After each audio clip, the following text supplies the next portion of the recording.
بسم الله الرحمن الرحيم. معاكم دكتور نهال سلامة، اخصائيه الاطفال وحديث الولاده. النهارده هكلمكم عن يعني حاجات مهمه قوي في علاج الكحه عند الاطفال. طبعا الكحه للاسف بتبقى رخمه قوي قوي قوي، علاجها في الاطفال بتطول قوي مع الطفل، بتخليه ما هواش عارف ينام. الام طبعا بتبقى قلقانه بسبب ان الكحه ممكن مطوله، الطفل نومه بيقلق كتير، بيصحى الصبح بيقعد يكح الصبح كتير. كل دي حاجات بتخلي ان الكحه من الامراض او الحاجات الرخمه قوي في الاطفال، وخصوصا ان علاجها بيطول شويه. قبل بس ما نبدا ونستفيض في الكلام، ما تنسوش تشتركوا في القناه لو لسه ما اشتركتوش، وتفعلوا زر الجرس عشان يوصلكوا اشعار بكل فيديو جديد احنا بنقدمه. اي حد عنده اي سؤال اللي تكتبه تحت في الكومنتات وانا بجاوب على كل الاسئله. وكمان هسيب لينك صفحه الفيسبوك بتاعتي، يا ريت تنوروني كمان فيها وتنوروني بتعليقاتكم وباسئلتكم. طيب، الكحه في الاطفال هي عرض اكتر منها مرض. يعني ايه عرض اكتر منها مرض؟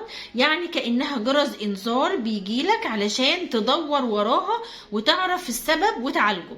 وبما انك بتعالج السبب فالكحه بتخف وبتروح. اللي بيخلي ان الكحه تطول معانا هو اننا بنشتغل على الكحه، كل هدفنا اننا نوقف الكحه، لكن قليل قوي اللي بيقعد يدور ايه سبب الكحه.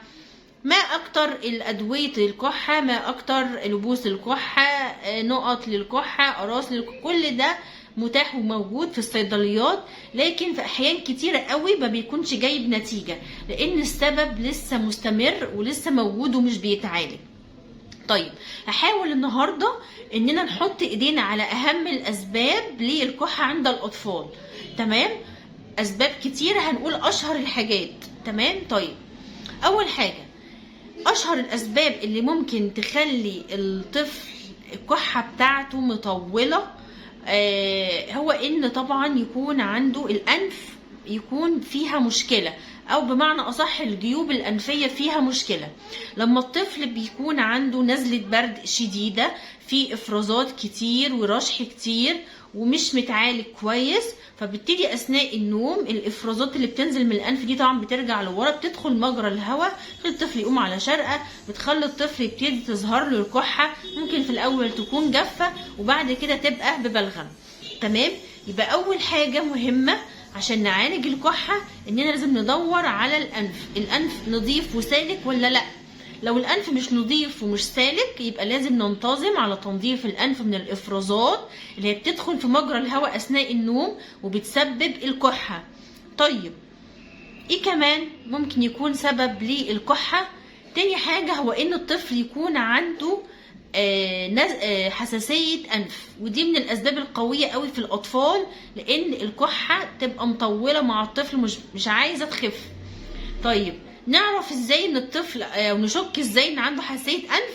لما تلاقي الطفل بقاله حوالي اكتر من 10 ايام مناخيره مرشحه وبتسيل ومعياش عايزه تقف، مع انك جربتي كل ادويه البرد، بتنضفي انفه بانتظام، وبرده مناخيره مسيله على طول، انفه نازل. ناس بتيجيلي بتقول احنا طول الشتاء الانفه ما بتنشفش، انفه على طول افرازات. يبقى ده سبب قوي قوي يخلي ان الطفل دون عنده كحه.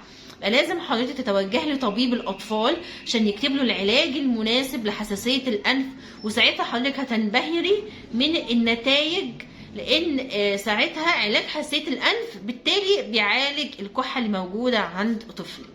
طيب، تالت سبب معانا وده مشهور برضو جدا في الاطفال، انه يكون الطفل عنده حساسيه صدر. تمام. طبعا حساسيه الصدر ليها اشكال كتيره قوي. تمام. وبيبقى لها كحه مميزه، هو ان بيبقى معاها تزييق. في الغالب الدكتور يعني لما بيجي بيسمع صدر الطفل بيبقى فيه تزييق. تمام. طبعا في امهات كتيره قوي بتلجأ للدكتور الاطفال في علاج الكحه ده كاخر خيار بالنسبه لها، وبالتالي بتقعد ان هي تجرب في الطفل زي ما احنا عارفين.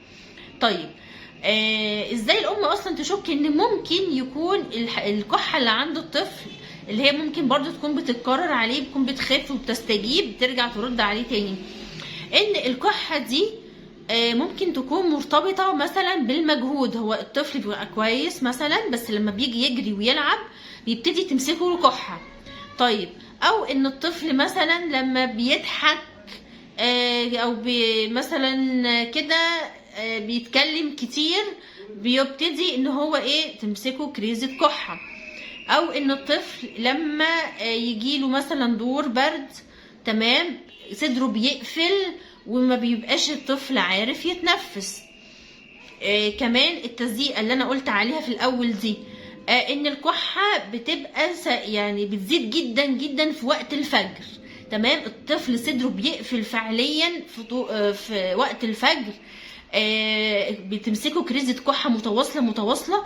الطفل ما بيبقاش قادر ان هو يتنفس، وبيبتدي ممكن ساعات بتبقى مصحوبة بنهجان، ان الطفل بيحاول بيعافر عشان يدخل هواء ويعرف ان هو يتنفس. ده حاجة مشهورة او شكل مشهور قوي في الكحة اللي في حالات حساسية الصدر.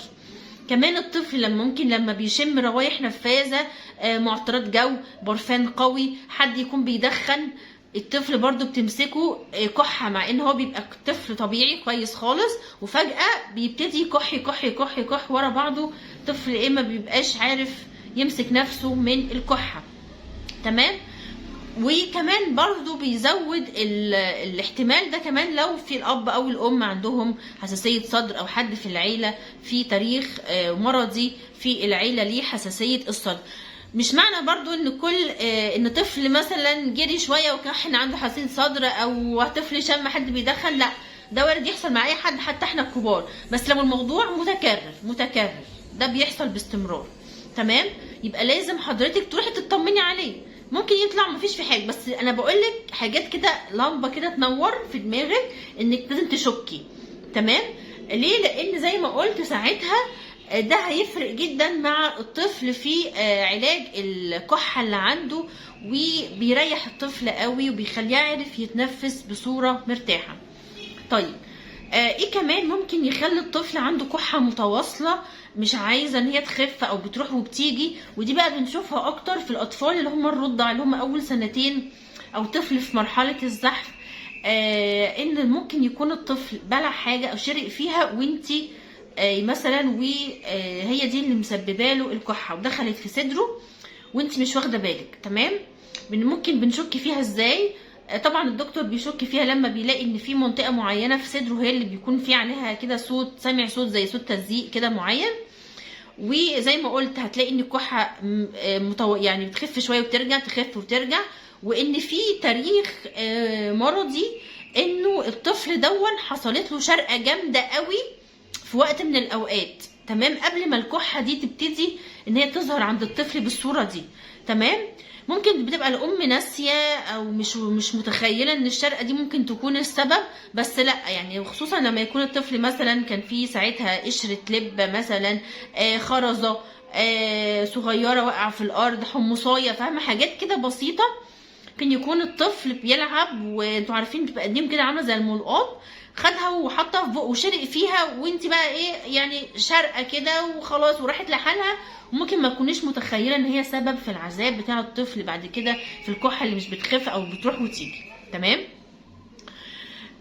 وطبعا اخر حاجه معانا، ودي طبعا بنشوفها كتير قوي، بس انا حبيت اقول لكم اشهر الاسباب يعني اللي احنا بتدوخ امهات كتير. طبعا تبقى الموضوع يبقى عدوى بسيطه، سواء عدوى فيروسيه او عدوى بكتيريه، وخصوصا بتيجي بطعم ببلغم.